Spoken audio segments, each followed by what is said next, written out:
Welcome to Krishna institute online classes.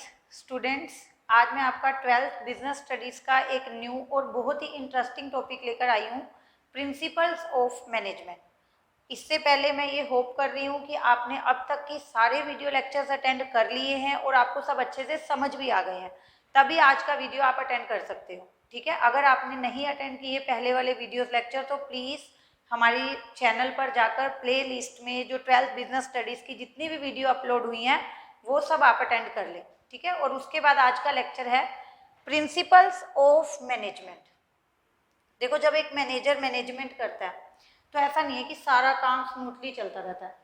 कई सारे problems arise होते हैं टाइम टू टाइम, कभी वर्कर्स को लेकर, कभी सिचुएशन को लेकर, एनवायरनमेंट को लेकर, गवर्नमेंट पॉलिसीज़ को लेकर, ठीक है, फैशन डिमांड को लेकर कई तरह की प्रॉब्लम एक मैनेजर के सामने आती है जो टाइम टू टाइम उसको फेस करनी पड़ती है, उसका सॉल्यूशन करना पड़ता है। ठीक है, तो उसके लिए हमारे जो कुछ स्कॉलर्स रह चुके हैं, जो मैनेजमेंट के रह चुके हैं स्कॉलर्स, जिन्होंने ये प्रॉब्लम्स फेस की थी, उन्होंने कुछ सॉल्यूशंस दिए हैं। और क्या नाम दिया उसको? Principles of management. क्योंकि उन्होंने भी सेम प्रॉब्लम्स फेस की, उसका सॉल्यूशन निकाला।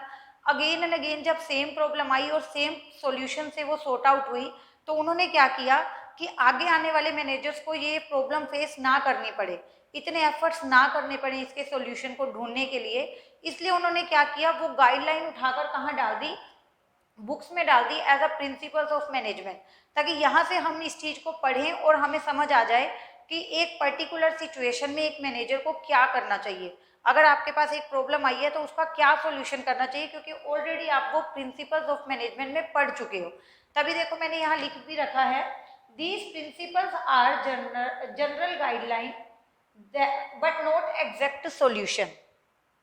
These principles are general guideline जो आपको गाइड करती हैं how to face a problem और how to take a decision in a particular situation.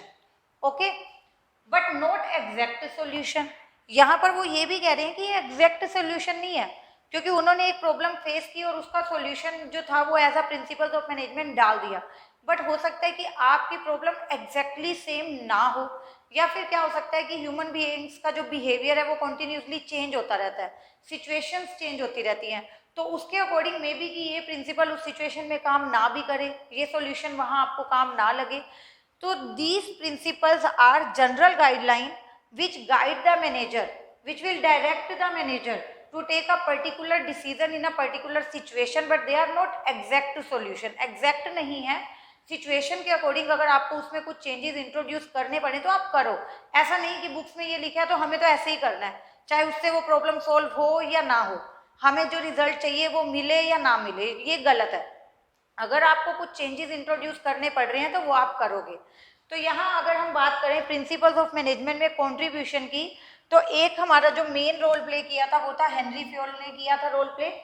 उन्होंने हमें प्रिंसिपल्स ऑफ मैनेजमेंट दिए थे जो टोटल 14 थे, बट आज की वीडियो में मैं ये नहीं डिस्कस कर रही। एक हमारे थे F.W.. Taylor, Frederick Winslow Taylor इनका पूरा नाम है, जो जाने जाते हैं फादर ऑफ साइंटिफिक मैनेजमेंट के नाम से।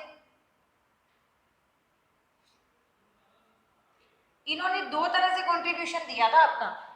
जो एफ.डब्ल्यू. टेलर हैं, जो फ्रेडरिक विंसलो टेलर हैं, उन्होंने दो तरह से कंट्रीब्यूशन दिया था। एक तो उन्होंने प्रिंसिपल्स ऑफ मैनेजमेंट दिए, these are 4 principles of management जो उन्होंने दिए थे, और उन्होंने कुछ साइंटिफिक टेक्निक्स भी बनाई जिससे कि वर्कर की एफिशिएंसी को और अफेक्टिवनेस को बढ़ाया जा सकता है। ठीक है, तो आज की वीडियो में हम क्या डिस्कस करेंगे, मेनली एफ.डब्ल्यू. टेलर का कंट्रीब्यूशन डिस्कस करेंगे। पहले हेनरी फ्योल ने 14 प्रिंसिपल्स ऑफ मैनेजमेंट दिए थे, वो भी बहुत इंपॉर्टेंट है, वो भी बहुत अच्छी गाइडलाइन है मैनेजर्स के लिए, जो उनको काम आती है प्रैक्टिकल काम करते टाइम या प्रैक्टिकली प्रॉब्लम्स को सोल्व करते time. But this will be discussed in next video. आज हम डिस्कस करेंगे एफ.डब्ल्यू. टेलर के प्रिंसिपल्स, उन्होंने क्या कहा था। ठीक है, तो एफ.डब्ल्यू. टेलर ने पहले तो मैनेजमेंट को क्या कहा था, साइंटिफिक मैनेजमेंट। उन्होंने मैनेजमेंट को क्या कहा था, scientific management, means use science while solving problems of management. उन्होंने कहा कि मैनेजमेंट मैनेजमेंट नहीं है बल्कि साइंटिफिक मैनेजमेंट है, आप साइंस को फॉलो करो। जब मैनेजमेंट में आपके पास कोई प्रॉब्लम आए ना तो साइंस को फॉलो करो। साइंस को फॉलो करना मतलब कोज एंड इफेक्ट रिलेशनशिप देखो, पहले सोचो उस मुद्दे पे, फिर देखो कि हाँ जी ये काम ऐसे हो सकता है तो ठीक है हमें करना चाहिए। ठीक है, उन्होंने क्या बोला, scientific management, use science while solving management problem. और उसके लिए उन्होंने सबसे पहला प्रिंसिपल आपको दिया कि science not rule of thumb. जब भी आप मैनेजमेंट करते हो, जब भी आपके पास कोई प्रॉब्लम आती है तो उसको सोल्व करते टाइम आपको साइंस को फॉलो करना है, नॉट रूल ऑफ थंब। अब यहाँ पे आपके माइंड में आ रहा होगा ma'am rule of thumb means, rule of thumb होता है लाइक जो किसी और ने कोई काम किया आपको वही करना है, आपको उसी को फॉलो करना है। लाइक मुझसे पहले जो मैनेजर कर रहा था, जैसा कर रहा था, मुझे सिर्फ उसी को ही फॉलो करते जाना है। भाई हाँ जी उसके एक्सपीरियंस के अकॉर्डिंग ये चीज़ ठीक है तो ये चीज़ ठीक ही होगी, ऐसा नहीं होता। ये जो साइंटिफिक मैनेजमेंट का जो फर्स्ट प्रिंसिपल है वो ये कहता है कि you should follow science, you should think before taking a decision, you should consider cause and effect relationship between two factors। ऐसा नहीं है कि रूल ऑफ थंब, भाई किसी ने कह दिया कि ये चीज़ ठीक है तो हमें वही करनी है, क्या पता उसके एक्सपीरियंस के अकॉर्डिंग ये चीज़ ठीक हो, हमारे अकॉर्डिंग या इस सिचुएशन के अकॉर्डिंग वो चीज़ वहाँ अप्लाई ना करती हो। ठीक है, तो रूल ऑफ थंब को फॉलो मत करो, किसी और का एक्सपीरियंस, आपके क्या इंट्यूशंस आपको आ रहे हैं या हिट एंड मिस ट्रायल्स होते हैं, उनके बेसिस पे आपको डिसीजन नहीं लेना, आपको साइंटिफिक अप्रोच को यूज करना है, सोचना है हाँ जी ठीक है अगर ये ऐसा करेंगे तो ये होगा, ऐसा नहीं करेंगे तो ये नहीं होगा। कोज एंड इफेक्ट रिलेशनशिप को कंपेयर करो। Okay, now move to the second principle, harmony not Discord.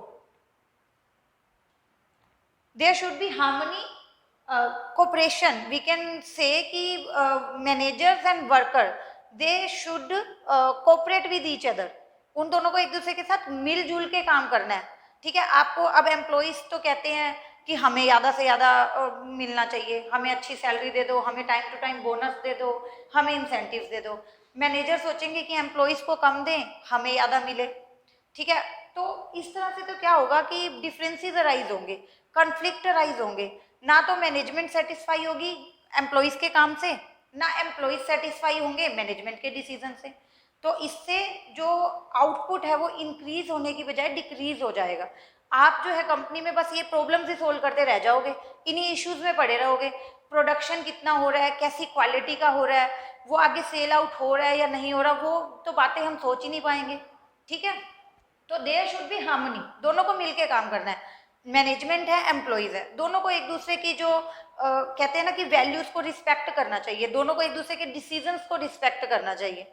और अगर इसी से कनेक्ट करके मैं बढ़ूंगी अपने थर्ड पॉइंट की ओर, कोऑपरेशन नॉट इंडिविजुअलिज्म।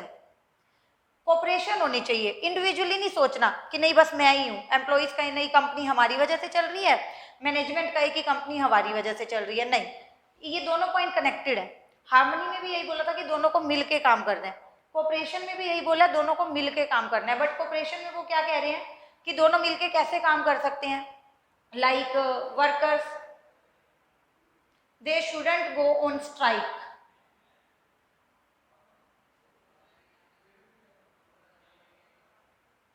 जो वर्कर्स हैं अगर उन्हें कोई प्रॉब्लम है तो ऐसा नहीं कि चलो स्ट्राइक कर देते हैं, लॉकआउट कर देते हैं, कंपनी का नुकसान होगा, प्रोडक्शन नहीं होगा, तो ऐसे बिना किसी रीजन के, बिना मैनेजमेंट के साथ डिस्कस किए आपको स्ट्राइक्स या लॉकआउट वाली एक्टिविटीज में इन्वॉल्व नहीं होना चाहिए। उसी तरह बात करें मैनेजमेंट की, मैनेजमेंट को क्या करना चाहिए, management should welcome suggestions from employees और workers। सिंपल हो गया कि मैनेजमेंट को तो एम्प्लॉइज के जो सजेशंस हैं उनको वेलकम करो, हाँ जी आप बताओ कि कैसे होना चाहिए, आप क्या कहते हो। ठीक है, और जो वर्कर्स हैं उनको भी जो भी बात हो उसे सॉर्ट आउट करना चाहिए डिस्कशन के थ्रू, ना कि स्ट्राइक करके, फैक्ट्री को बंद करके, प्रोडक्शन को रोक के, क्योंकि इससे अगर कंपनी का लॉस होगा तो आपका भी लॉस होगा, एक्स्ट्रा लोगों को जॉब से निकाल दिया जाएगा जब हम उनको सैलरी पे करने के लिए नहीं कैपेबल होंगे। ठीक है, आपकी सैलरी रिड्यूस कर देंगे, कट कर देंगे, कुछ भी करेंगे, ठीक है, घर से तो कोई नहीं देगा आपको सैलरी। तो ये एक चीज मैनेजमेंट और वर्कर्स दोनों के माइंड में होनी चाहिए कि अगर कंपनी का लॉस है तो कहीं ना कहीं हमारा ही लॉस है, और इसीलिए they both should cooperate with each other. कोई भी काम आप कर रहे हो कंपनी में कोऑपरेशन के साथ करो, एक दूसरे के साथ मिलजुल के करो, क्योंकि जो डिस्कशन है वो हर प्रॉब्लम का सोल्यूशन है। जब आप दोनों पार्टीज फेस टू फेस बैठोगे, बात करोगे, प्रॉब्लम्स डिस्कस करोगे तो आपको सोल्यूशन मिल जाएगा। And last but not the least, development of workers to their greatest efficiency.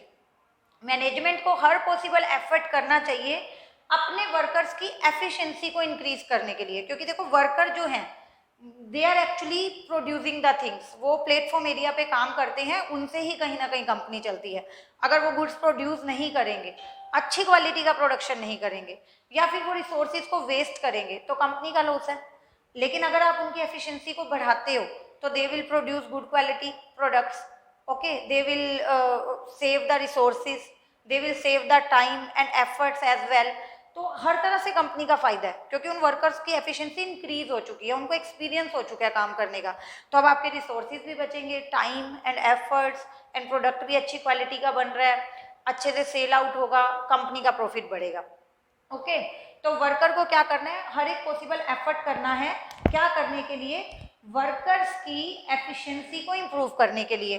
तो ये कैसे करेंगे, क्या करना चाहिए, तो टेलर का कहना है कि time to time training should be provided to them, training should be provided to workers. नए मेथड सीख सकेंगे इससे वो काम करने के, इजीली कैसे काम को किया जा सकता है वो सीख सकेंगे, कम एफर्ट्स के साथ ज़्यादा प्रोडक्शन कैसे करना है ये सीख सकेंगे। तो एफडब्ल्यू टेलर का कहना क्या है कि अगर मैनेजमेंट को वर्कर की एफिशिएंसी को इंप्रूव करवाना है तो time to time training sessions hold किए जा सकते हैं कंपनी के अंदर, फैक्ट्री के अंदर। और एक चीज उन्होंने और कही कि जो वर्क है ना, work should be given to them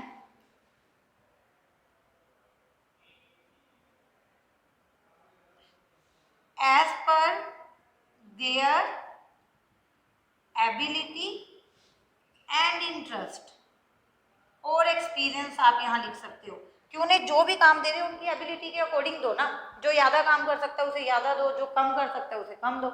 और लेवल भी होना चाहिए कि आपका जिस काम में इंटरेस्ट है, आपका जिस काम में एक्सपीरियंस है, आपने प्रैक्टिस की हुई है, आपको वो काम दिया जाए। इससे क्या होगा, एफर्ट्स की भी सेविंग होगी। ठीक है, तो हम आज के टॉपिक में हमने आज क्या डिस्कस किया है, प्रिंसिपल्स ऑफ मैनेजमेंट, जो कि जनरल गाइडलाइन है जो एक मैनेजर को पर्टिकुलर सिचुएशन में क्या करना चाहिए और क्या नहीं करना चाहिए ये बताते हैं। मेनली यहाँ पर दो स्कॉलर्स थे जिन्होंने कंट्रीब्यूट किया था, Henri Fayol and F W Taylor. Henri Fayol ने 14 प्रिंसिपल्स दिए थे, we will discuss in our next video. F W Taylor ने 4 प्रिंसिपल्स दिए थे, इजी हैं, आपको इजीली समझ आ जाए, तभी मैंने पहले ये 4 प्रिंसिपल्स उठाए। क्या था, science not rule of thumb. जब भी कोई काम कर रहे हो तो साइंटिफिक मेथड्स को फॉलो करो, कॉज एंड इफेक्ट रिलेशनशिप देखो और उस मुद्दे पे पहले सोचो, ना कि रूल ऑफ थंब को फॉलो करो। कहीं सुनी बातें, एक्सपीरियंस के बेस पे ले लिया डिसीजन, हमें लगा कि ऐसा ठीक होगा इसलिए ले लिया डिसीजन, इन सब बातों को हमें अवॉइड करना है। Harmony not Discord, differences create नहीं होने चाहिए मैनेजमेंट और वर्कर्स के पॉइंट ऑफ व्यू में। इसके लिए क्या है, मेंटल रिवोल्यूशन जरूरी है, वर्कर्स का भी और मैनेजर्स का भी, दोनों को सोचना है कि हम दोनों ही एक दूसरे का फेवर करेंगे तो ही अल्टीमेटली ऑर्गेनाइजेशन का फायदा होगा। कोऑपरेशन नॉट इंडिविजुअलिज्म, कोऑपरेशन के साथ चलो, एक दूसरे को कोऑपरेट करो। ठीक है, कोई प्रॉब्लम आ रही है तो try to sort out through discussion method. And development of workers to their greatest efficiency, उनकी एफिशिएंसी को बढ़ाने के लिए आप उन्हें ट्रेनिंग दो और उनके इंटरेस्ट और उनकी एबिलिटी के अकॉर्डिंग उन्हें काम दो। ठीक है, तो एफिशिएंसी क्या है उनकी इंक्रीज होगी और इससे जो है टाइम एंड एफर्ट दोनों ही सेव होंगे। ठीक है, इससे आगे का टॉपिक हम नेक्स्ट वीडियो में करेंगे। Thank you so much.